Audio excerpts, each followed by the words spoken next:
네, 다음은 동북아 평화협력연구원장이시면서 국민대 교수이신 전현준 교수님을 모셔서 평화 번영 시대를 향한 통일 교육의 새로운 방향을 묻다라는 주제의 이야기를 들어보도록 하겠습니다. 큰 박수로 맞이해 주시기 바랍니다.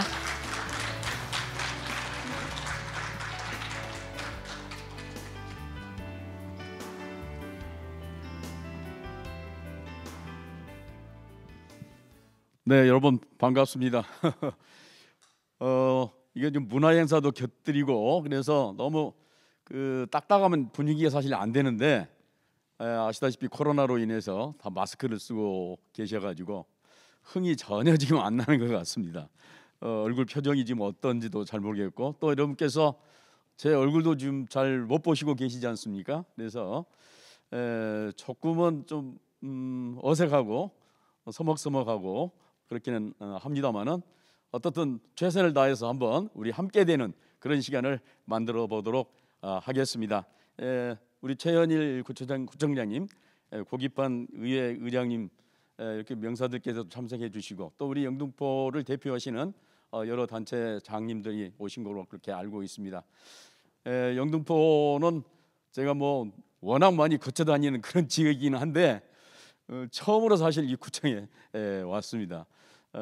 그래서 어떻게 보면 좀 무심하기도 하는 것 같기도 하고 또 어떻게 보면 서울이 정말 넓다는 생각도 또 해봅니다. 어떻든 정말 이 귀중한 시간에 제가 여러분들과 함께 정말 평화의 문제, 통일의 문제를 생각할 수 있는 그런 기회가 됐고 또 그런 기회를 주신 구청 여러분들께 감사를 드립니다. 좀 이제 오늘 주제가 좀 거창합니다. 평화 번영 시대를 향한 통일 교육의 새로운 방향을 묻다 그런 이제 제목입니다만은 우리가 정말 잘 사는 나라예요. 여러분들은 여기서 사니까 또 서울에 살고 대한민국에 사시니까 우리가 얼마나 잘 사는지 잘 모르실 텐데 물론 요즘은 코로나 때문에 잘 해외를 못 나갑니다만은 해외에 나가 보면은 우리나라가 얼마나 잘 사는지 잘 아실 겁니다. 저는 미국에서 잠깐 이제 있었습니다만은 미국도 우리나라처럼 이렇게 못 사는 것 같아요. 물론 부자가 미국은 워낙 많습니다만은 대체로 중산층들 사는 거 보면은 그냥 그만 그렇게 살아요. 그냥 힘들게. 근데 우리 중산층은 저도 뭐 대충 중산층에 들어가는 것 같습니다만은 정말 잘 먹고 잘 살고 밤에 마음대로 돌아다니는 그런 대한민국에서 저희들은 살고 있습니다. 그래서 한 번쯤은 우리나라가 얼마나 잘 사는가를 생각해 볼 필요가 있을 것 같은데요. 대체로 이제 경제적으로는 한 10위권에 들어간다고 그렇게 얘기를 합니다. 여러분 우리 세계에는 200여 개의 나라가 있어요. 한 200개 정도 나라가 있는데 그 중에서 10위 내지 뭐 또는 뭐 13위 그렇게 얘기하는 사람도 있습니다만은 그 정도 산다고 하는 것은 정말 어마어마하게 잘 사는 거거든요. 그래서 세계적으로 대한민국을 가고 싶다, 대한민국 국민이 되고 싶다, 대한민국에 가서 일자리를 좀 얻어서 살겠다 그런 사람들이 너무너무 많습니다.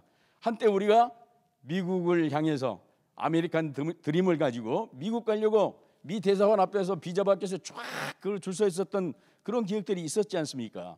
마찬가지로 제3세계에 사는 사람들은 정말 한국에 가서 좀 살겠다 그런 사람들이 너무너무 많답니다. 여러분들 좀 자부심을 가지고 긍지를 가지시기 바랍니다. 근데 군사력만 보더라도 또 일본이 우리보다 조금 앞서기는 합니다만은 약 6대 대국 내지는 7대 대국에 들어가는 그런 군사력을 가지고 있어요. 물론 뭐 군사력이 좋다 그래서 꼭 강국은 아닙니다만은 그래도 세계적으로 보게 되면 강대국들은 대체로 다 군사력이 강하거든요. 그래서 우리나라도 만만치 않은 나라다 그런 자부심을 좀 가졌으면 좋겠습니다. 근데 이제 그러한 것들을 잘 지켜야 될 필요가 있는 거죠. 우리가 뭐 잘 살면 못 하겠습니까? 그걸 파괴해버리고 없애버리고 뭐 싸우고 그렇다고 한다면 별 의미가 없는 거 아닙니까? 우리가 6.25 전쟁 이후로 얼마나 많은 노력을 기울여서 여러분들의 선배님들이 또 제 선배님들이 정말 산업화를 위해서 죽자사자 노력해서 오늘날 이 땅에 이만큼 잘 사는 번영의 나라를 만든 거 아니겠습니까? 근데 만약 이것이 정말 파괴가 된다고 한다면 또다시 이제 여러분들이 직접 그 당사자가 돼서 수십 년 동안 죽자 사자 고생을 또 해야 되는 겁니다. 그래서 절대로 우리 선조가 이룬 또는 여러분께서 이룬 이 번영의 나라들을 파괴하면 안 되겠다는 생각을 굳게 가져야 됩니다. 아시겠습니까? 그러려면 뭡니까? 남북이 화해하고 평화를 유지해야 된다는 겁니다. 우리를 직접적으로 당장 안보를 위협하는 나라는 물론 북한입니다. 그 외에 일본이 될 수도 있고 중국이 될 수도 있고 러시아가 될 수도 있습니다만은 제일 중요한 게 남북 간의 평화를 유지하고 평화 통일을 이루는 것이 우리의 번영을 유지하는 정말 지름길이고 또 반드시 이루어야 될 그런 길이다. 그렇게 생각을 하게 됩니다. 대체로 많은 사람들이 통일이 되면 우리에게 뭐가 이깁니까? 우리에게 뭐가 돌아오는 것이 있습니까? 주로 이제 경제적인 이유를 많이 얘기를 합니다만은 대체적으로 저희들이 어렸을 때는 같은 민족이다. 그런 이유 때문에 통일을 해야 한다. 그렇게 얘기를 했습니다만은 요즘 젊은 사람들 또 나가서는 뭐 기성세대라 할지라도 같은 민족이니까 통일해야 된다. 그렇게 얘기하면 안 먹혀요. 이게 크게 묵은 얘기야. 그건 쓸데없는 얘기고 이제는 구체적으로 특히 경제적으로 뭘 우리가 얻을 수 있는가 그런 얘기를 이제 많이 묻거든요. 대체로 북한은 약 7천조 원 정도의 광물 자원이 묻혀 있다고 합니다. 그걸 못 캐서 그렇지 만약 캐기만 한다고 한다면 그 가치가 어떤 학자는 7천조 원, 어떤 학자는 또 2경에 해당하는 광물 자원이 있다고 그래요. 물론 그 광물 자원이 모두 경제성이 있다 그런 건 아닙니다. 그렇다 손치더라도 이것저것 빼더라도 약 2천조 내지 3천조 원의 가치가 있는 거예요. 그러한 광물 자원을 통해서 우리가 남북한이 협력하고 화해하고 경제 협력을 한다고 하면은 그러니까 이념을 떠나자는 거죠. 이념을 떠나서 정말 실질적으로 무슨 도움이 되느냐 하는 것을 따져본다고 한다면 우리에게 그런 정도 가치가 있는 거고 만약에 정말 통일 한국이 이루어진다고 한다면 그런 경제적인 가치뿐만 아니라 사실은 정치 군사적으로도 큰 의미가 있어요. 전쟁을 하지 않는다. 남북한 교류 협력을 통해서 상호 협력을 통해서 전쟁 가능성이 낮아진다고 하는 그것만 가지고도 엄청난 가치가 있는 거예요. 우리는 늘상 안보 불안에 휘달리지 않습니까? 특히 수도권은 북한과 가깝기 때문에 언제 전쟁이 터질지 모르고 만약 전쟁이 터지면 가장 먼저 피해를 보는 것이 수도권이란 말이에요. 그런 측면에서 저 좀 밑에 사시는 분보다 저 남쪽에 사시는 분들보다는 수도권에 사는 분들이 훨씬 안보 불안이 크고 또 북한에 대한 적대감도 그만큼 크겠죠. 물론 그렇기 때문에 그 안보 불안이 해소된다. 남북한이 전쟁 가능성이 없어지고 상호 교류 협력이 심화된다 하는 것은 전쟁 가능성을 확 낮춰주는 것이기 때문에 그것만큼 또 가치 있는 것이 어디가 있겠습니까? 물론 그런 것들 떠나서 경제적으로도 이런 엄청난 효과가 있다고 하는 것을 아셔야 되고 특히 만약에 통일이 되면 세계사적으로 정말 강대국이 돼요. 대체로 영국, 프랑스라든가 물론 뭐 중국, 미국이라든가 또는 러시아라든가 이런 나라들은 워낙 인구가 많기 때문에 강대국입니다만은 대체로 강대국이라고 얘기하는 영국, 프랑스, 독일 정도의 인구를 우리가 가져요. 약 한 8천만 명 정도 되니까 우리가 강대국이 되는 겁니다. 또 한편으로는 뭐 여러 가지 이제 쭉 여러분들 자료가 있습니다만은 한번 좀 참고를 해주시고 이 국력지수 같은 경우도 세계 14위에서 분단되어 있는 현재에서 우리가 통일이 되면은 세계 10위권에 든다고 하는 그런데 현대경제연구원의 그러한 연구 결과도 있습니다. 어쨌거나 통일이 됨으로써 한국이라고 하는 것은 한국이라는 나라는 엄청난 강대국이 된다고 하는 것도 또 함께 아시면 되겠습니다. 그래서 이제 한반도 평화 유지가 너무 중요하기 때문에 대체로는 이제 통일 얘기는 잘 하지 않습니다. 솔직히 왜냐하면 통일 얘기를 하게 되면 북한에서 통일 얘기를 하면 쟤들은 적화 통일을 하려고 그래. 또 우리가 통일을 얘기를 하면 북한 사람들 어떻게 받아들이냐? 흡수 통일을 하려고 그래. 자기들을 붕괴시켜 가지고 먹으려고 그래. 이런 이제 부정적인 생각이 막 들어요. 통일 그러면 같이 통일을 얘기하지만 우리에서 오는 통일이라고 얘기하지만 아까 이제 연주도 있었습니다만 우리에서 오는 통일을 얘기를 하지만 통일이란 생각이 달라요. 우리가 생각하는 통일과 북한이 생각하는 통일이 너무 다르기 때문에 잘 안 맞아요. 오히려 더 적대 감정만 커지는 거죠. 그렇기 때문에 통일을 얘기하는 것보다는 일단 평화 얘기를 하고 평화가 정착이 되면 그 다음에 통일 얘기를 하자고 하는 것이 문재인 정부의 지금 통일 정책입니다. 그래서 이제 좀 복잡하게 좀 학문적으로 좀 기술을 해놨습니다만은 제 1번이 뭡니까 지금? 1번이 뭡니까? 평화야 평화. 예. 문재인 정부가 추구하는 제1 국정 목표는 사실 평화를 유지하는 겁니다. 평화를 유지한다고 하는 것은 그만큼 전쟁 가능성을 없애자는 거죠. 전쟁을 얘기하기 전에 평화를 얘기하자는 겁니다. 평화가 정착이 되면 전쟁 가능성은 그만큼 낮아진다. 그렇게 이제 보는 겁니다. 그러려면 어떻게 되느냐? 물론 북한이 이 핵을 포기해야 되죠. 예, 그래서 북한 핵을 용인하지 않습니다. 예, 북한 핵을 용인하자는 거 아니에요. 북한 핵을 어떻게 해서든지 없애자는 것인데 어떻게 북한 핵을 없앨 거냐? 그 방법론에 있어서는 보수와 진보의 차이가 있어요. 보수적인 생각을 가지신 분들은 대체로 우리 이제 국민들 중에서도 보수 진보로 나눠져 있지 않습니까? 예. 근데 보수적인 분들은 야 저걸 그냥 압박을 해서 빨리 아니면 그냥 아주 극단적으로 얘기하신 분은 쳐들어가 가지고 다 없애버리자. 그렇게 얘기하는 사람까지 있어요. 근데 그건 너무너무 조금 이제 다음에 얘기하겠습니다만 너무너무 비용이 많이 들고 너무너무 많은 사람이 희생을 당해요. 그러려다 보면은.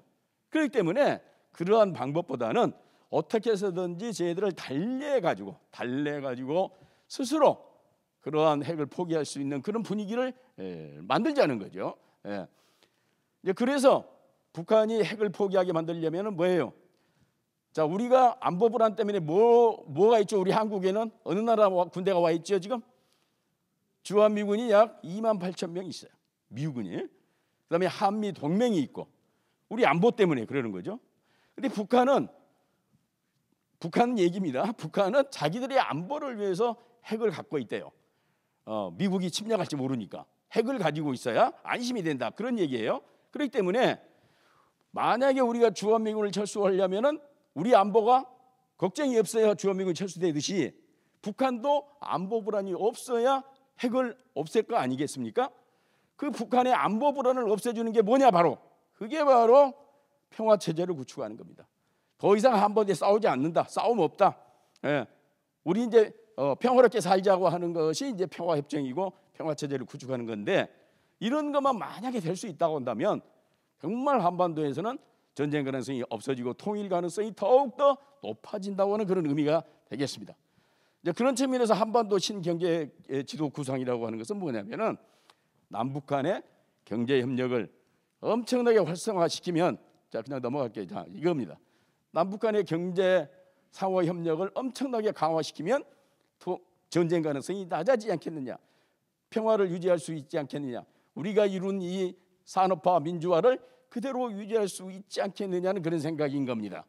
자, 유럽은 지금 전쟁이 없어요. 2차 세계대전 이후에 유럽은 전쟁이 없어요. 왜 없을까요? 왜 없을까요? 이미 평화 체제가 만들어졌기 때문에 없는 거예요. 유럽이란 나라는 여러분들 역사 얘기 세계사 좋아하시는 분들 계시겠습니다만은 그리스 로마 시대 이후로 맨날 싸운 게 유럽이에요. 나라 간에 영국과 프랑스, 뭐 영국과 독일, 뭐 독일과 러시아, 그렇잖아요. 뭐 스페인, 포르투갈, 맨날 이탈리아, 맨날 싸우는 나라가 유럽이었어요. 근데 그 유럽이 싸움을 안 해요. 왜 안 해요? 유럽연합이라고 하는 그 효신, 그 앞으로 넘어가게 되면 유럽 경제 공동체가 만들어져 가지고 경제 교류가 아주 활발히 되다 보니까 싸울 필요가 없었던 거예요. 여러분 대개 왜 싸우죠? 아주 그냥 간단히 얘기하면 왜 싸우는 게 사람들이 왜 싸울까? 결국은 이제 먹는 문제예요. 어떻게 잘 먹고 잘 살까? 그러다 보니까 침략을 하는 거예요. 나만 잘 먹고 잘 살겠다 그런 생각 때문에 남은 나라를 침략하는 거예요. 일테면 그러니까 먹는 문제 이런 문제들이 잘 해결만 된다고 한다면 크게 싸울 필요가 사실 없는 거예요. 그런 측면에서 유럽연합은 그러한 걸 만들어낸 거예요. 서로 싸울 필요가 없이 경제를 잘 활성화시키자 이런 게 이제 합의가 돼가지고 2차 세계대전 이후에 유럽연합이 이제 탄생을 한 겁니다. 우리도 마찬가지예요. 남북한이 물론 뭐 여러 가지 이유가 있겠죠. 싸우는 이유가 있겠지만 아주 중요한 이유 중에 하나가 내가 잘 먹고 잘 살아야 되겠다. 나만 잘 먹고 잘 살아야 되겠다는 이런 이제 아주 이기심 때문에 서로 침략하거든요. 따라서 북한이 굉장히 지금 가난합니다. 우리는 정말 잘 먹고 잘 살지만 북한은 우리보다 50분의 1 정도밖에 못 살아요. 그러니까 우리가 50배 잘 산다는 거예요. 북한보다 50배 이상 잘 살아요. 너무너무 잘 삽니다. 솔직히 말씀드려서 아까도 얘기했지만 근데 북한은 너무 못 살아요. 이렇게 너무 잘 사는 나라와 너무 못 사는 나라가 서로 이웃에 있으면은 싸울 가능성이 굉장히 높습니다. 왜? 없는 사람은 이판사판이다. 왜 너만 잘 먹고 잘 사니? 같은 민족인데 나는 이 뭐야 이거? 물론 책임은 자기들에게 있죠. 못 사는 이유가 자기들에게 있는데 사람이라는 게 잘못을 인정하지 않아요. 남 핑계를 대요. 왜 우리 이렇게 못 사느냐? 남한 때문에 또는 미제국주의 때문에 못 산다. 미제국주의가 우리를 이렇게 억압해가지고 제재를 가하고 그렇기 때문에 못 산다. 그래?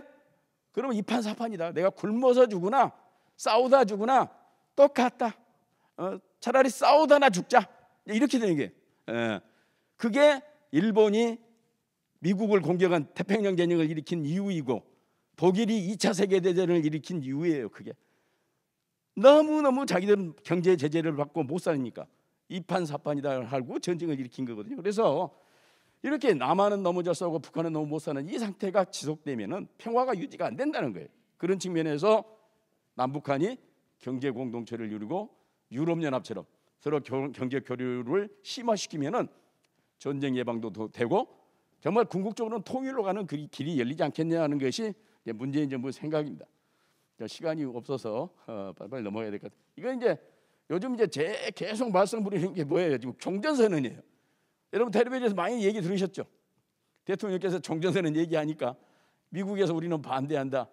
그래서 이제 우리 또 서훈 안보실장이 쫓아가가지고 미국 이제 폼페이오도 만나고 비건도 만나고 그래가지고 종전선언이 종전선언으로 그냥 끝나는 게 아니고 여러분 이제 복잡해요. 종전선언 제가 설명을 하려면 몇 시간 설명을 해야 됩니다. 그래서 시간이 없기 때문에 여러분들 입장에서는 종전선언이 뭡니까? 이렇게 질문하고 싶을 텐데 이제 전쟁을 끝나자는 거예요. 한반도에서.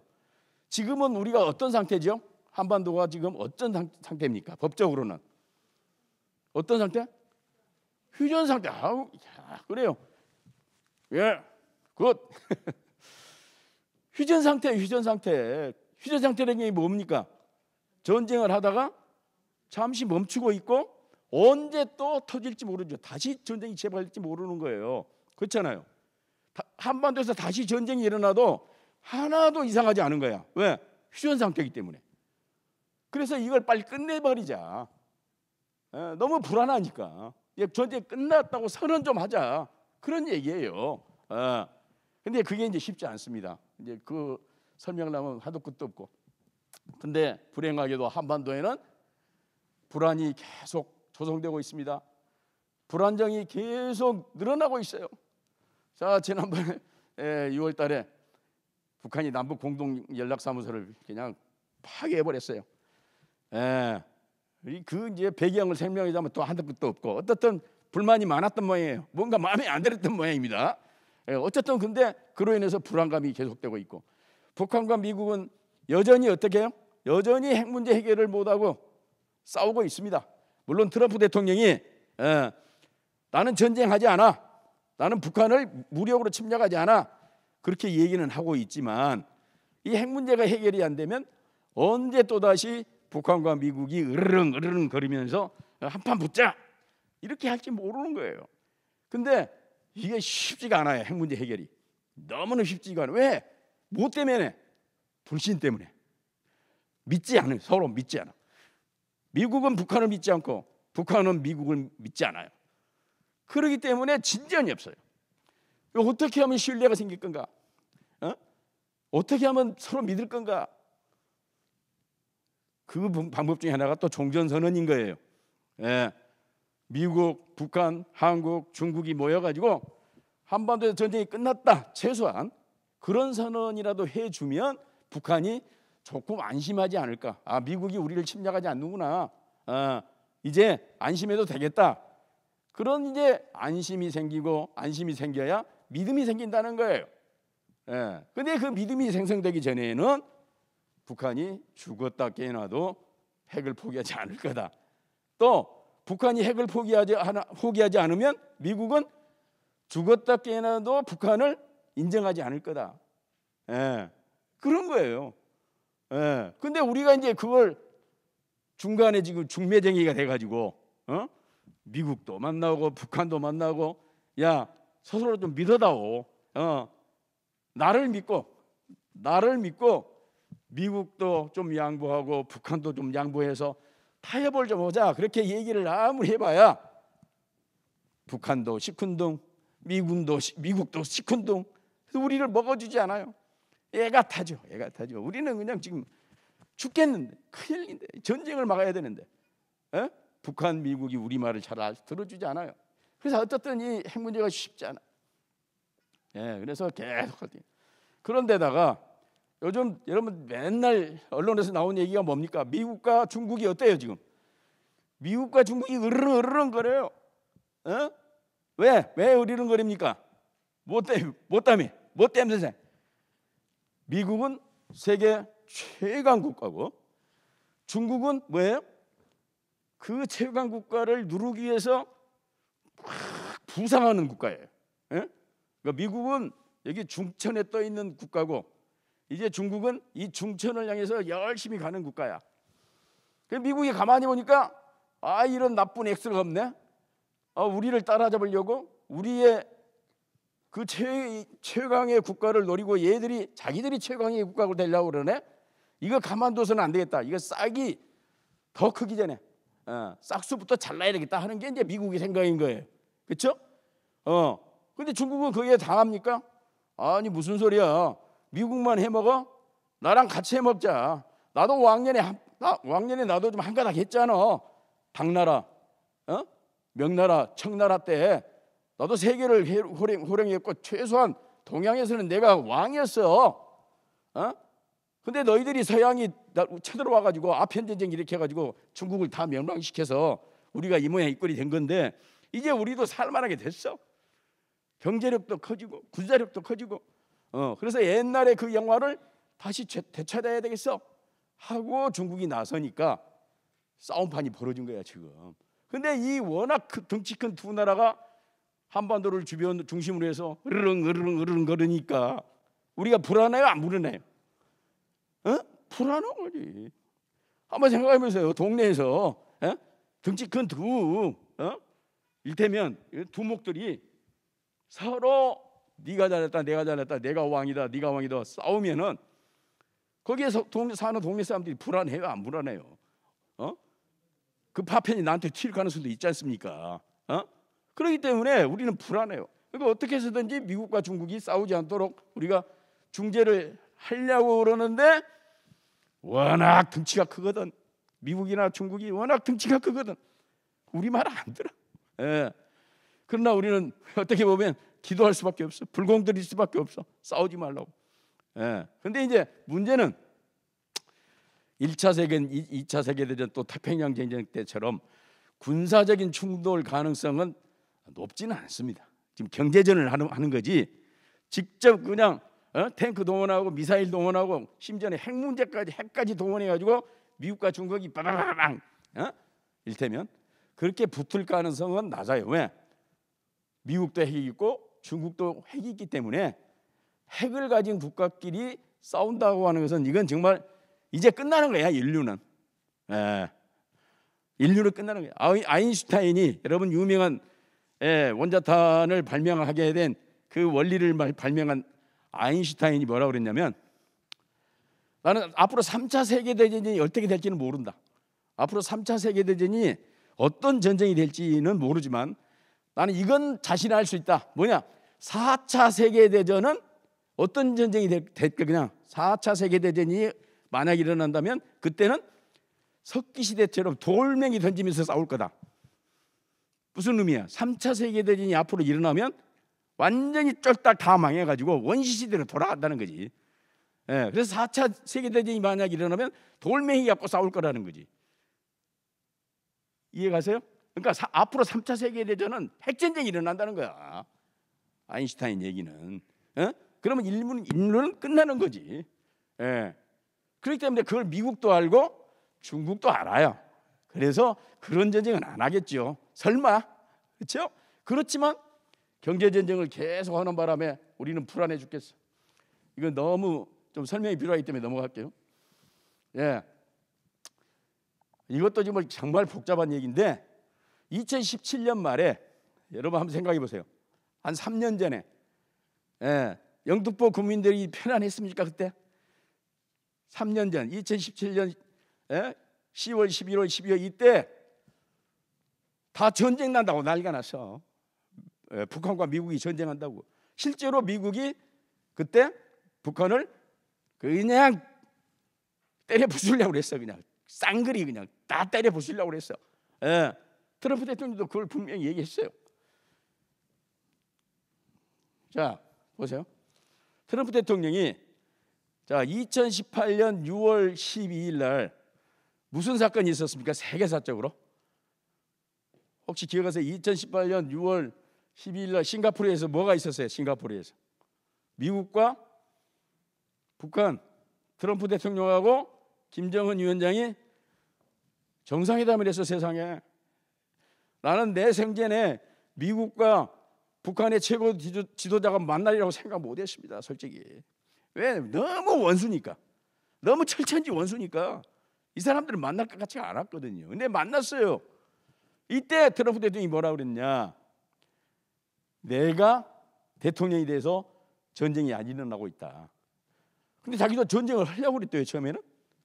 그래서 미국에 있는 장군들에게 포스타 막 이런 사람들에게 명령을 내려서 나 북한 그냥 가만두지 않겠다. 전쟁 준비해라. 그랬더니 그 합동참모본부의 장군들 포스타들이 와서 보고를 하기를 문제 없습니다. 이길 수 있습니다. 그 북한 하나 못 해보겠습니까 우리가? 전략핵이 5,700개 약 6,000개가 있는데 북한이 핵이 있어 본들 그 당시에 뭐 20개나 30개 있을 텐데 그냥 끝나는 거죠. 근데 너무 많이 사람이 너무 많이 죽습니다. 그렇게 되면 트럼프 대통령 말이에요. 2천만, 3천만, 맥시멈 4천만 명까지 죽는다는 거야. 그래서 도저히 자기는 트럼프 대통령은 기본적으로 전쟁을 싫어하는 사람입니다. 앞으로 이제 트럼프 대통령이 될지 안 될지 모르겠지만 재선이 될지 할지 모르지만 기본적으로는 이 사람은 전쟁 싫어해요. 뭐 하려고 전쟁해가지고 사람을 죽이냐 이거야. 기본적으로는 그래요. 그렇게 많이 죽은다면 나 안 할래 그래가지고 그때부터 2017년 말 지나고 2018년 1월 1일 날 김정은이가 평창올림픽 참가한다고 그랬죠. 그리고 미국과도 대화한다고 그랬죠.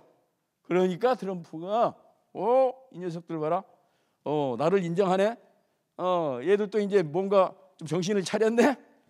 그래서 이제 대화를 생각하기 시작해서 2018년 6월 12일 날 싱가포르에서 정상회담을 했다는 거예요. 다시 말씀드리면 전쟁을 하면 너무너무 많은 피해를 본다고 하는 것이 트럼프 대통령의 생각인 거고 실제로 그래요.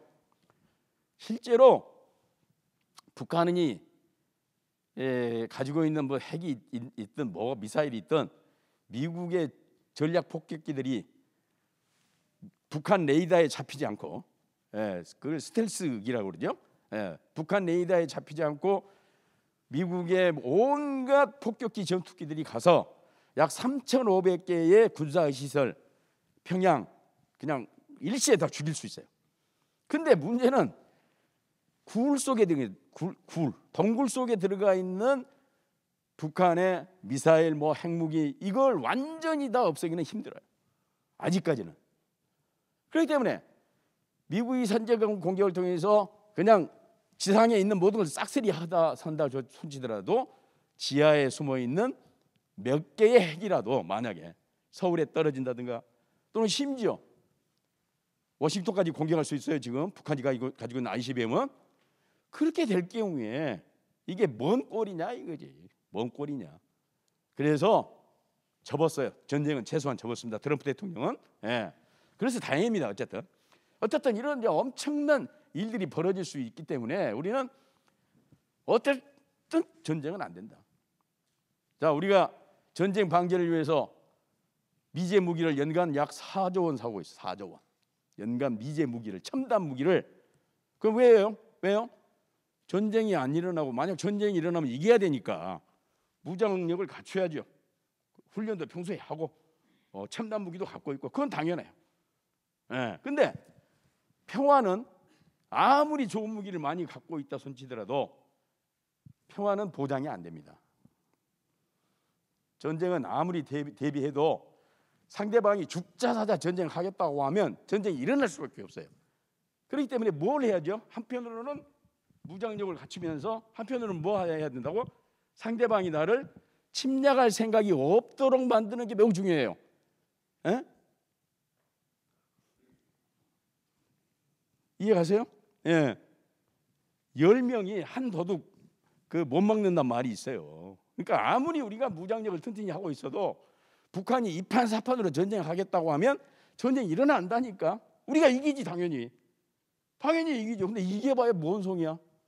북한 다 완전히 다 부서져 가지고 우리가 그걸 다 또 건설해 줘야 되는데, 천문학적인 돈이 들어가는데 그 싸워서 이기면 뭐합니까? 그 깡통 차고 있는 것들. 에? 죄송합니다. 이 표현이 좀 안 좋아서 이거 인터넷에 또 우리 영등포 구청 홈페이지에 뜬다는데 이거 좀 삭제해 주세요. 네, 그 이기면 뭐 하냐 이거지. 그렇기 때문에 북한이 전쟁을 해야 되겠다. 이 전쟁이라도 해버려야 되겠다. 이런 생각을 갖지 않도록 하는 것이 매우 중요하다는 거예요. 핵무기라도 써서 전쟁을 해버려야 되겠다는 그런 생각을 갖지 않도록 하는 게 매우 중요하다는 겁니다. 아시겠어요? 그래서 평화를 어떻게 한다고? 평화를 만들어라. 그러니까 전쟁 준비도 해야 되지만 하지 말라는 얘기 아니에요. 예, 오해하지 마세요. 전쟁 준비도 해야 되지만 전쟁이 일어나지 않도록 하는 것이 매우 중요하다는 거죠. 평화를 만들어. 예. 그리고 북한에게 막 지금 제재를 가하고 있어요. 경제 제재 해가지고 북한은 지금 아무것도 사실상 수입할 수 없어요. 우리가 일전 한번 일원 한 장 북한 도와줄 수 없습니다 지금. 아시겠어요? 제재 때문에. 그래서 막 지금 제재를 하고 있는데 항복하면 좋아요. 이렇게 항복. 더 이상 우리 못 버티겠습니다. 우리 핵무기 다 포기할게요. 살려주세요. 그러면 좋은데 이렇게 대들면 어떻게 합니까? 자, 여러분들 여기 어머니도 많이 계시는데 애들이 말을 잘 안 들어요. 너 이리 와. 요즘은 그런 엄마 안 계시겠지만 예를 들면 우리 때는 이제 어머니한테 많이 맞고 살았습니다만 너 이리 와 이놈 자식. 맨날 말썽 부리고 회초리로 막 때는 막 엄마 잘못했어요. 다시는 안 그럴게요. 열심히 살게요. 그러면 상관이 없는데 이 녀석이 엄마가 뭔데 날 때려? 이를테면 막 대드는 거야. 오히려 엄마를 패. 그럼 안 먹힌다는 얘기지. 제재가 말하자면 북한이 이런 형국이야 지금. 내가 뭘 잘못했길래 왜 미국이 우리를 제재를 합니까? 우리는 우리 안보를 위해서 핵을 개발하고 있는데 미국이 침략하지만 않는다고 한다면 나 핵 버릴 생각이 있는데 미국이 도대체가 침략하지 않는단 말을 않지 않습니까? 보장해주지 않는단 말이에요. 종전선언도 안 해주고 수교도 안 해주고 제재 해지도 안 해주고 그러니까 우리가 핵을 가지고 있을 수밖에 없죠. 왜 그래? 왜 나만 잡고 그래? 이제 그러면서 막 뒤에드는 거야 이렇게. 그러니까 이제 문제가 잘 안 풀리는 거지. 이해가세요? 그래서 이제 북한이 어떻게 해서든지 남침을 할 필요가 없도록 남침할 생각이 없도록 만드는 게 중요한데 결국은 뭐예요? 결국 가서는 북한도 어느 정도 안보적으로는 침략가는 자기들이 다른 나라로부터 공격받을 가능성이 없다는 것과 함께 어느 정도 자기들도 이제 먹고 사는 그러한 상황이 되어야 그나마 평화가 유지가 되는 건데 그게 이제 쉽지가 않아요. 미국이 북한을 침략하지 않는다는 것을 물론 말로는 하죠. 우리가 뭐 침략 안 해. 그렇게 하지만 말 갖고 됩니까? 국제 정치가 뭘 해달라는 게 뭘로 해달라는 게 뭘로? 말 말고, 말이 아닌 문서로 해달라는 거지. 문서로. 사인 딱 해서. 물론 사인도 사인 해봤자 또 전쟁 일어나요. 나 침략 안 해 하고 사인 다 했는데 침략을 했어요. 그 누가 그랬어요? 2차 세계대전 때 독일이 이웃나라 침략했어요. 침략 안 한다고 히틀러가 거짓말하고 체코, 폴란드, 심지어 러시아까지 침략했잖아. 소련까지. 그러니까 국제정치에서는 말이 필요 없고 우선은 문서도 필요 없고 결국은 뭐가 있냐? 행동이야. 행동. 실질적으로 서로 같이 지내고 오고 가고 대화하고 같이 밥도 먹고 이를테면 술도 한잔하고 이게 행동이 중요한 거지. 문서로 사인하고 말 나 너하고 뭐 잘 지낼 거야 뭐 이렇게 하는 건 소용없다는 게 북한의 생각인 것 같아요. 근데 이제 중요한 건 뭐냐면 대체로 우리는 반공교육 받으셨죠. 저도 아까 장덕준 교수님이 얘기를 했습니다만은 수차례 북한 갔어요. 맨 처음에 갈 때는 정말 말 그대로 불안해서 이런 뿔난 빨갱이 완전히 악마 이런 생각을 가지고 갔는데 웬걸 가니까 전혀 그게 아니었어요. 똑같아 우리하고 말 통하지 정서가 통해요 우선.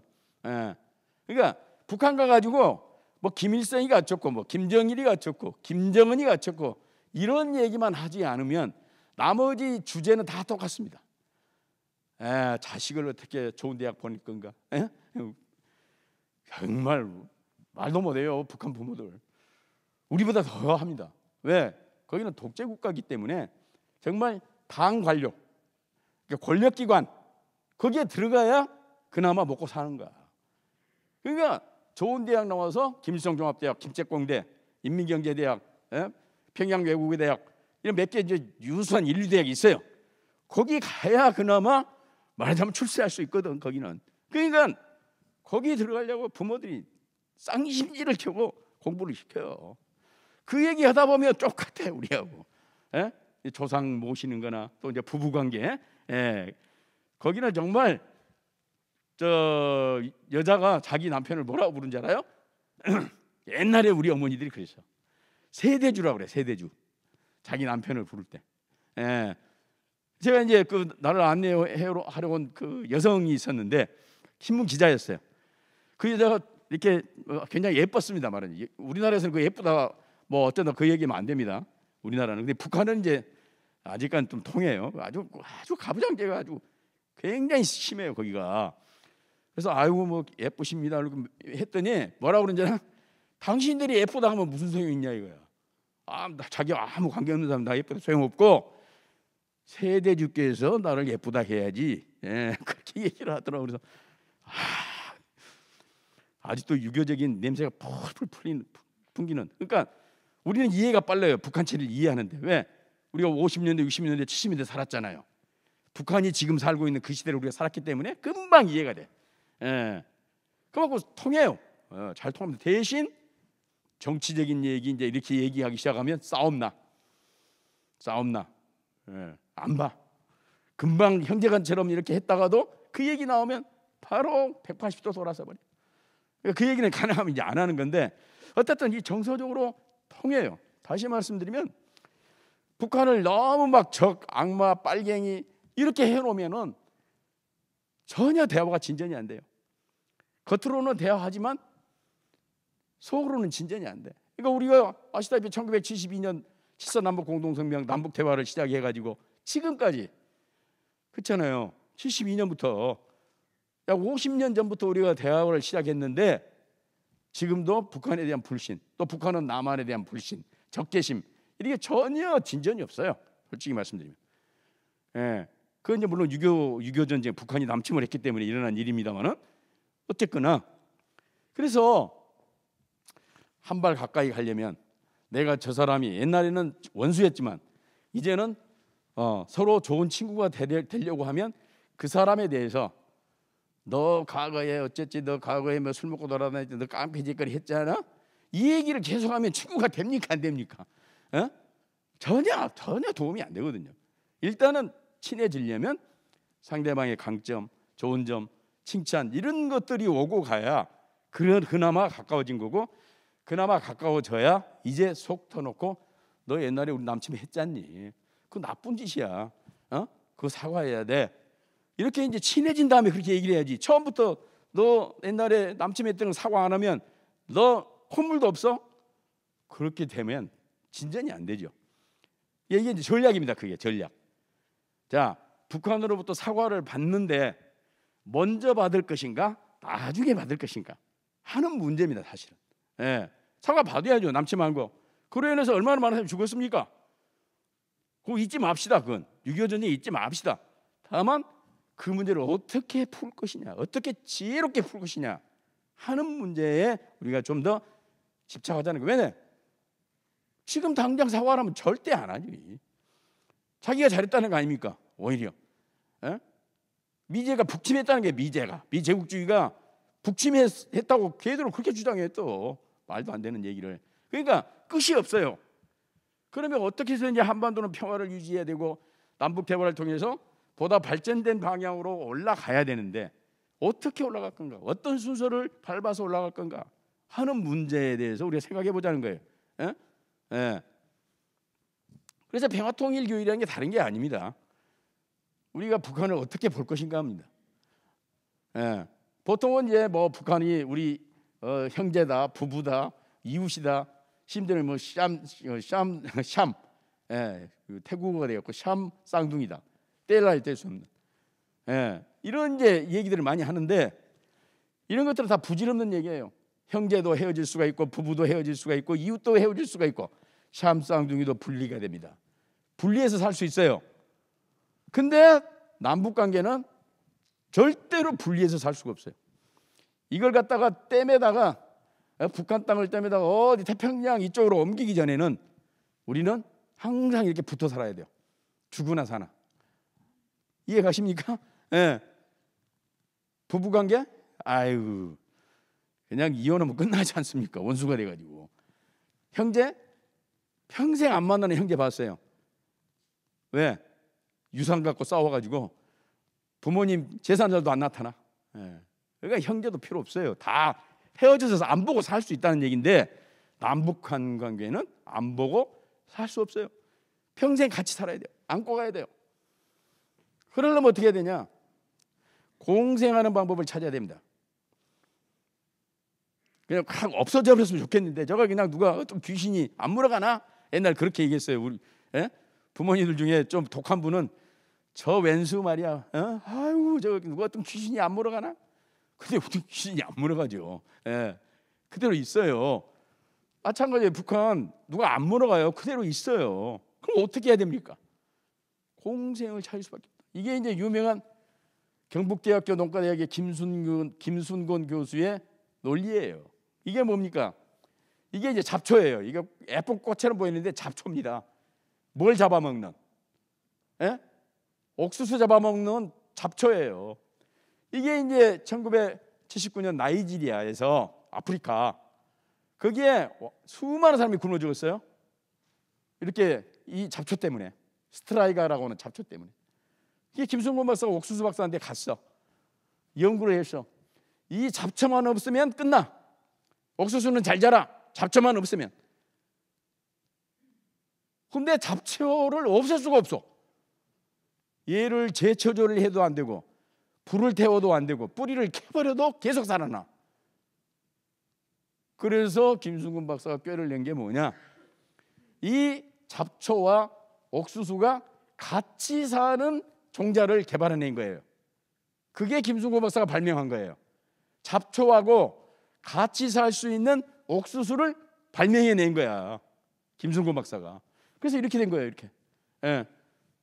같은 잡초예요. 같은 잡초. 근데 옥수수가 몇 배 크지 않습니까? 잡초가 있음에도 불구하고. 그래서 나이지리아의 기근을 해결하고 먹는 문제를 해결해서 이 사람이 이제 노벨상까지 후보까지 올라가요. 김순곤 박사가. 이 사람이 나하고 이제 북한 갔는데 대단한 분이야. 예. 아침에 호텔 이제 그 조찬 있잖아요.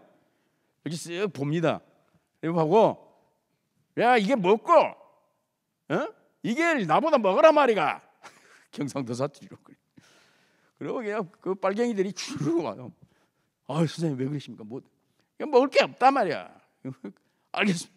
뭐 고기도 못 가고 뭐 어떠가지고 막 아주 우리 또 덩달아 같이 잘 먹지. 예. 그 왜 빨갱이들이 김순근 박사한테 깜짝 못했을까?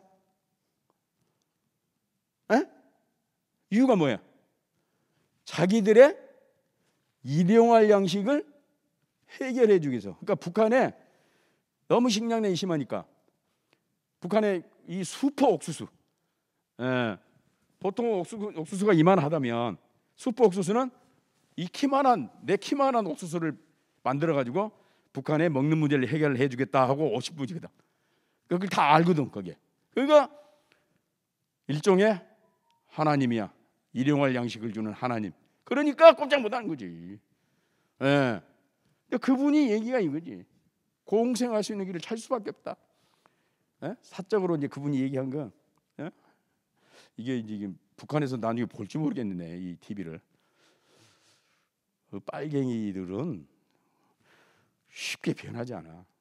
이게 공생을 하고 공생을 한 다음에 그 다음에 무슨 방법을 찾아야지. 지금부터 때려잡자 뭐 공산당 무찌르자 공산당 하면 얘들 절대로 그 몸부림을 쳐. 공생 우선 공생을 찾아야지. 그러면서 한 얘기예요 이게. 예, 공생론. 자 이거 뭐 시간이 없어서 그러다 보면 교류 협력하다 보면 북한이 이렇게 변한다는 거죠. 예, 북한은 뭐 무력으로 물리치고 그런 것보다는 북한 내부에서 북한 사람들이 깨어가지고 민주화가 돼야 된다는 거예요. 근데 민주화가 하루아침에 되는 거 아니죠. 우리나라도 마찬가지였지만 어느 정도 산업화가 되어야 그 다음에 깨어서 민주화가 된다는 거예요. 그러니까 북한이 어느 정도는 먹고 살 수 있도록 만들어서 국민소득 3,000달러가 되면 대개 민주화 운동이 일어난다고 합니다. 우리도 마찬가지고 세계사적으로. 지금은 북한이 무슨 1,000달러도 안 돼요. 1,000달러가 무슨 1,000달러야. 통계적으로만 1,000달러지 실제로는 몇백 달러 되지도 않아요. 그래가지고 무슨 민주화 운동이 거기서 일어나겠습니까? 거기서 솔직히 말씀드리면 그러니까 어느 정도 먹고 살 정도 되어야 정치에 관심을 갖게 되고 내가 왜 이렇게 살지? 나는 뭐지? 나는 어디서부터 한다? 나는 무엇을 해야 되냐? 이런 이제 막 자각이 드는 거예요. 그래서 프랑스 대혁명도 일어났고 그런 거예요. 다 세계사적으로 자각이 돼야 돼. 자각이 되려면 뭐냐? 어느 정도 먹고 살만 하고 먹고 살만 해야 아 이건 아니다. 독재는 아니다. 보다 민주주의적인 체제가 되어야 더 우리가 잘 될 수 있다. 이런 생각을 갖게 된다는 거예요. 말하자면 그렇죠? 그래서 손잡은 여기까지 나왔습니다만은 다시 말씀드리면 왼수들하고 어떻게 같이 삽니까? 어떻게 교류합니까? 어떻게 밥상머리를 같이 하고 밥을 먹습니까? 원수들하고 이렇게 얘기를 하는데 우리나라가 정말 똑똑해요. 저는 유태인보다도 게르만 민족보다도 더 똑똑한 게 우리 한민족이라고 봅니다. 모든 면에서 머리 영리한 거 보면 영리하지 않습니까? 요즘 사태 뭐 라임인가 뭐 사태들 얘기 막 머리 굴리는 거 보세요. 대단하지 않습니까? 근데 부족한 게 하나 있어요. 전략적인 개념입니다. 전략적 개념. 그게 뭐냐면 큰 그림. 에? 큰 그림을 잘 못 그려. 그저 조그만 그림은 잘 그리는데 큰 그림을 잘 못. 다시 말하면 한반도 평화를 유지하기 위해서 뭘 해야 될 건가에 대해서 잘 생각을 못 해. 근데 우리 역사적으로 보면 왼수하고 다 대화했어요. 자, 68년 여러분 기억하시죠? 저기 어르신들은 1.12 사태라는 게 있었죠. 그렇죠? 근데 1.12 사태가 68년에 일어났는데 72년에 7.4 남북 공동성명 발표했어요. 이게 누가 발표하신 거예요? 당시 대통령이 누굽니까? 예? 68년 72년 때 대통령 누구셨어요? 박정희 대통령이셨어. 예. 자기를 죽이려고 특수부대를 내려보냈는데 그 특수부대의 수계인 김일성과 대화한 거예요. 이게 다 우리 한 역사가 있습니다. 전략적으로. 왜? 에? 우리가 누가 더 우월한가 보자. 공산주의가 좋은가 민주주의가 좋은가 한번 내기하자. 그렇게 해서 대화를 사실 시작했었는데 그게 잘 안 됐어요. 미안하지만 그 얘기하면 또 한도 끝도 없고. 자, 전두환 정권 시기에도 대화가 있었습니다. 자, 83년 10월 9일 날 아웅산 테러라는 게 있어요. 기억나세요? 우리의 수많은 인재들, 영재들이 그때 당시에 아주 머리 제일 똑똑한 청와대 참모들, 이 사람들이 가서 죽어버렸어요. 아우산에 가서 북한이 테러를 해가지고. 그래서 그 전쟁 날 뻔했을 때 전두환 대통령이 저거 그냥 다 벌초를 해버려야 되겠다, 싹 쓸어버리겠다 그래가지고 난리 치니까 이제 미국이 말렸지. 참아. 만약에 지금 북한을 무력으로 공격하면 정말 이제 3차 세계대전이 일어난다. 중국 참전하고 당시 소련 참전하고 그러면 한반도에서 3차 세계대전이 일어나니까 참아 그래가지고 이제 전쟁은 안 일어났는데, 근데 84년 9월 이때 뭐가 일어났어요? 84년도 여러분 9월 달에 북한의 수재 물자가 남한에 넘어왔어요. 전두환 정부가 그 받아들였어요, 수재 물자를. 그래서 85년에 이산가족 상봉 일어나고 국립극장에서 북한 예술단이 와서 공연하고, 그거 기억나시죠? 그러니까 자기를 포함한 자기 참모들을 다, 다행히 자기는 살았지만 전두환 대통령은 자기 핵심 참모들이 다 죽었는데도 또 이렇게 대화하는 거예요. 이게 이제 국제 정치예요. 자, 국제 정치에서는 영원한 적도 영원한 동지도 없다. 무엇만 있다? 여기는 좀 안 썼습니다만 국가 이익만 있다. 국가 이익만 있다. 그러니까 국가가 이익이 되면 오늘의 적이 내일 동지가 되고, 오늘의 동지가 내일 적이 돼. 이익이 되면 친구고, 이익이 안 되면 내팽개친다는 거지. 국제 정치라고 하는 것은 쉽게 얘기하면, 그렇죠? 북한이 우리에게 이익이 되냐 안 되냐는 아까 앞에서 분명히 얘기했어요. 남북 교류 협력하면 경제적으로, 정치 군사적으로 이익이 된다고 그랬어요, 분명히. 이익이 되면 우리가 전략적 선택을 해야 된다. 이해 가세요? 또 세계적으로는 어때요? 세계적으로는 1965년에 우리 철천지 원수인 일본과 뭐 했습니까? 박정희 대통령이 뭐 했어요? 65년에 한일 국교 정상화를 했습니다. 그 일본으로부터 경제 지원 받았어요. 우리가 근대화하려다 보니까 돈이 필요하니까 그 적의 돈인, 원수의 돈인 일본 돈이라도 들여다가 근대화하자, 이렇게 된 거 아닙니까? 이게 전략적 선택인 거예요. 이게 다른 게 아닙니다. 중국과도 마찬가지예요. 6.25 때 100만 대군이, 연인원 100만 중공군이 참전했어요. 우리 그래서 통일을 막았어요, 중국이. 근데 수교했어요, 안 했어요, 중국과 우리가? 90년에 수교했잖아요. 이게 전략적 선택인 거예요, 이게. 미국과 베트남 싸워가지고 미국이 그냥 그 대국이 조그마한 베트남에게 맞아가지고 코피 나가지고 미국이 철수해버렸어요. 미국 입장에서 보면 그냥 한이 맺힌 나라가 베트남이야. 그렇죠? 근데 지금 어떻게 됐죠? 가장 미국과 동남아시아에서 가장 친한 친구가 베트남이야. 미국과 베트남이 가장 친해. 옛날 원수가. 이게 국제 정치입니다, 이게. 이번에 최근에 이스라엘, 아랍에미리트, 바레인과 평화협정을 맺었어요. 관계 정상화를 했어요. 여러분, 이스라엘과 이 아랍 나라는 뭐죠? 어떤 관계죠? 이스라엘과 아랍 국가는 어떤 관계예요? 역사적으로. 그러니까 기독교와 이슬람은 어떤 관계예요? 역사적으로. 철천지 원수야. 철천지 원수. 도저히 같이 섞일 수 없는 나라들인데 또 이렇게 잘 살아보자, 싸우지 말고, 트럼프 대통령이 물론 중재는 했지만 이렇게 된 거예요, 이게. 그래서 시간이 너무 많이 가라가지고, 그래서 한 번 더, 자, 중요한 건 평화입니다. 평화라고 하는 가치를 유지할 필요가 있다고 생각하시는 분들은 이걸 받아들이셔야 됩니다. 난 평화 필요 없고 난 전쟁도 좋아, 뭐 그러시면 제 말 들으실 필요 없는 거고, 그래도 어떻게 해서든 평화를 유지하고 최소한 싸우지 않고, 이 상태가 좀 불안정하긴 하지만 언젠가는 다 해소해야 되지만 당분간이라도 평화를 유지하려고 한다면 평화를 만들어 가야 됩니다. 평화를 만드는 데는 비용이 들어갑니다. 자, 우리가 아까 전쟁에서 이기기 위해서, 전쟁 방지를 위해서 돈을 들여요, 안 들여요? 연간 얼마 수입한다고요, 미제 무기를? 4조. 그러면 평화 유지를 위해서는 돈 얼마 쓰게 지금 우리나라가 얼마 쓸 것 같아요?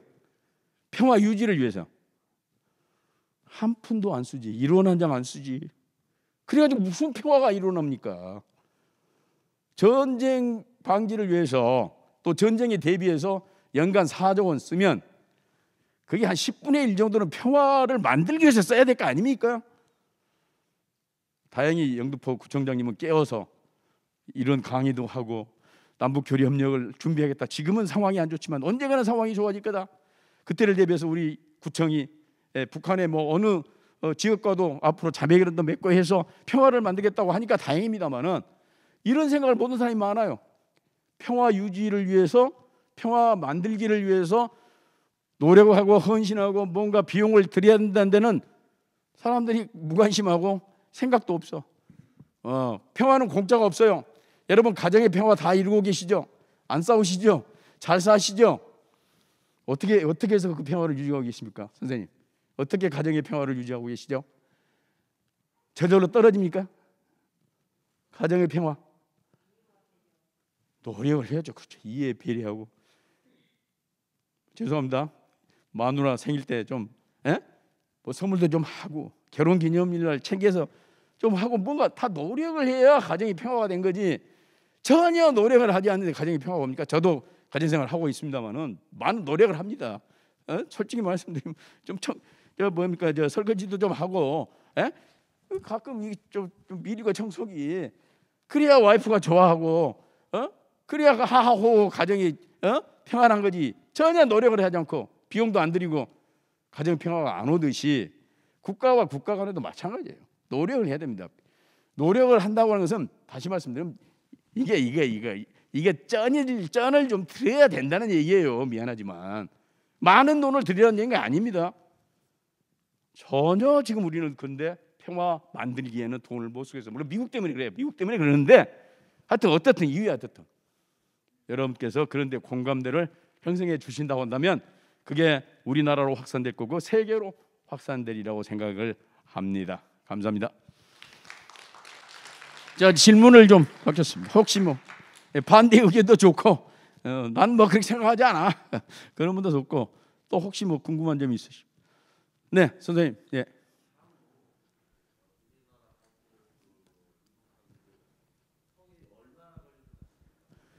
통일이 앞으로 얼마나 걸릴 거냐? 예. 완전 통일 아니더라도 아까 말씀하신 네. 그 예. 국민 그 생산량 지금 뭐 $1,000라고 그랬는데 $3,000 정도 되려면 어느 정도 걸릴까요? 글쎄 말입니다. 아주 중요한데 아주 어려운 질문을 해주셨어요. 그러니까 우선 이제 완전한 통일이 하나 있겠죠.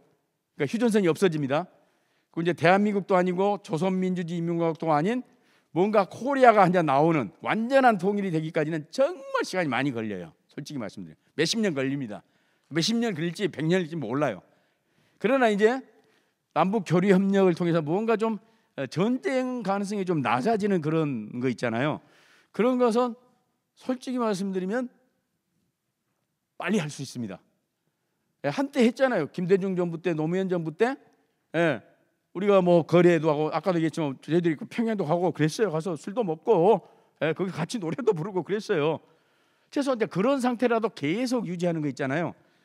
그런 것은 제가 생각할 때는 다음 이제 트럼프 정부 트럼프가 될지 바이든일지 모르겠습니다만은 어떤 형태가 됐든 간에 미국과 북한이 대화가 다시 재개가 되고 거기서 핵 문제가 어느 정도 해결이 되면 우리도 이제 옛날처럼 개성공단도 재개하고 금강산공단도 재개하고 그렇게 해서 조금 평화 분위기가 조성되는 그런 건데 그런 건 제가 생각할 때는 한 트럼프 정부가 어떻게 될지는 모르겠습니다만은 다음에 최소한 5년 다음 정부에서는 가능하라고 봅니다. 그래서 저는 남북 관계든 이런 것들은 사실 사람 마음먹기에 달린 거예요. 마음만 바꾸면 생각만 바꾸면 얼마든지 교류 협력할 수 있거든요. 쟤를 원수로 생각하면 계속 못 만나는 거고 그러나 제가 원수기는 원수지만 불쌍하다 예를 들면 그리고 어느 정도 제가 소통을 해서 그 다음에 제하고 이제 설득을 해야 되겠다. 내가 너 잘못했잖아. 옛날에 잘못한 거 이거 잘못했어. 그러니까 어느 정도 소통한 다음에 문제를 그렇게 해결해야겠다고 생각을 한다고 한다면 저는 뭐 2, 3년 내라도 옛날로 돌아갈 수 있다 그렇게 봅니다. 예. 근데 쉽지는 않습니다. 물론 전망하는 게. 예. 네, 또 예, 예, 선생님. 네, 마이크 주십시오. 예, 시간이 좀 많이 가면 마지막으로 받겠습니다. 예. 최근에 이제 몇 년 전까지만 해도 마치 통일이 될 것처럼 굉장히 많은 이제 남북 관계가 많이 좋아졌었는데요. 근데 이제 우리 궁극적으로 이제 남북 통일의 가장 장애물이 뭐라고 이렇게 생각하시는지, 예, 그 부분에 대해서 좀 남북 협력. 예, 예. 예, 그러니까 그리고 궁극적으로 나아가서 통일에 대해서 가장 장애물이 이제 우리가 보통 얘기하는 이제 일본이냐 미국이냐 뭐 중국이냐 러시아냐 뭐 이런 어떤 이데올로기에 의해서 그렇게 우리가 분단돼서 있는 건지, 안 그러면은 다른 이유에서 통일을 반대하는 어떤 열강들이 있는 건지, 예, 그 부분에 대해서 좀 말씀. 그러니까 기본적으로는 선생님, 주변 강대국들은 우리나라 통일을 바라지 않습니다. 아까도 얘기했지만 우리가 통일이 되면 어떤 나라가 된다고요? 큰 나라가 돼요. 덩치 큰 애가 하나 탄생이 되는 거예요. 좋아해요, 안 해요? 좋아 안 하지.